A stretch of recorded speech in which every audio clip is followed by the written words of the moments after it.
Welcome to Path of Peace. What happens after death? Does everything end, or does a new chapter begin?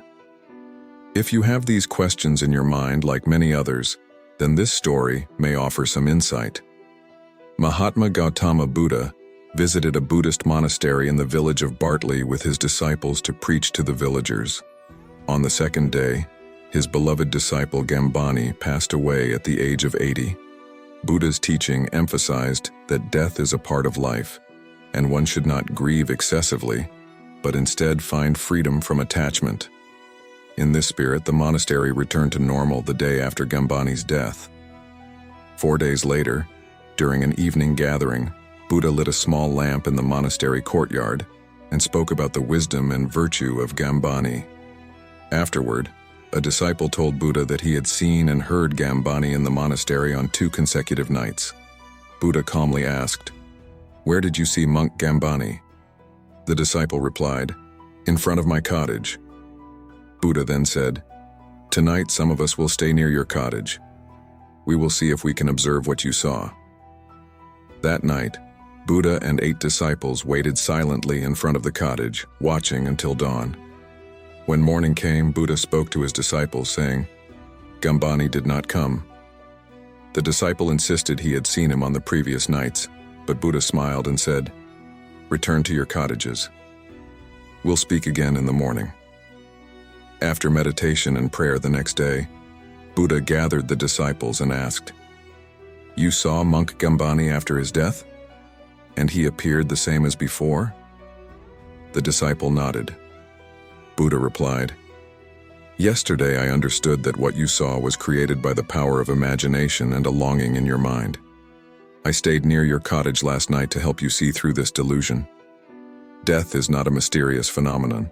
It's a natural, inevitable process that all of us will face someday." Another disciple humbly asked, "Master, what happens to us after death?" Buddha explained, "Our birth and death depend on our actions, or karma.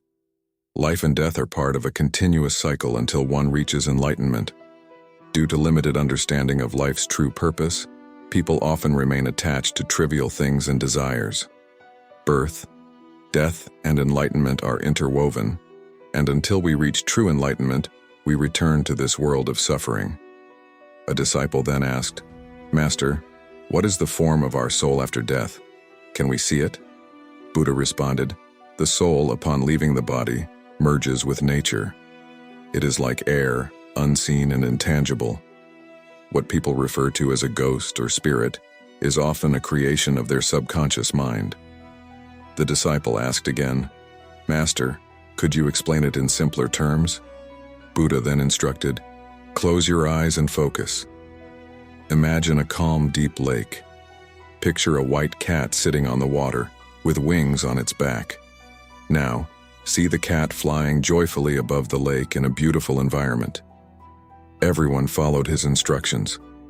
After a while, Buddha told them to open their eyes and asked, "Did you all see the flying cat?"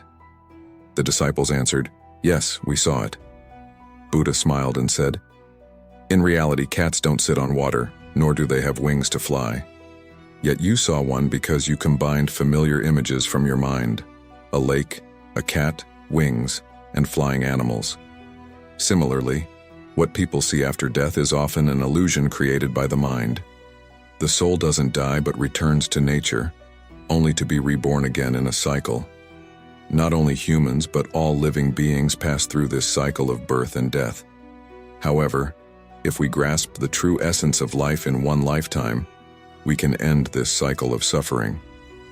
Buddha continued, "Through meditation and self-awareness, by understanding the 4 noble truths and following the 8-fold path, right view, intention, speech, action, livelihood, effort, mindfulness, and concentration, we can cultivate inner peace and transcend this cycle of birth and death."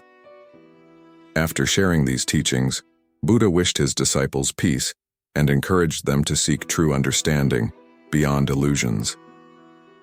What happens after death? Does it mark the end, or is it the start of a new journey? These are questions that have intrigued humanity for ages.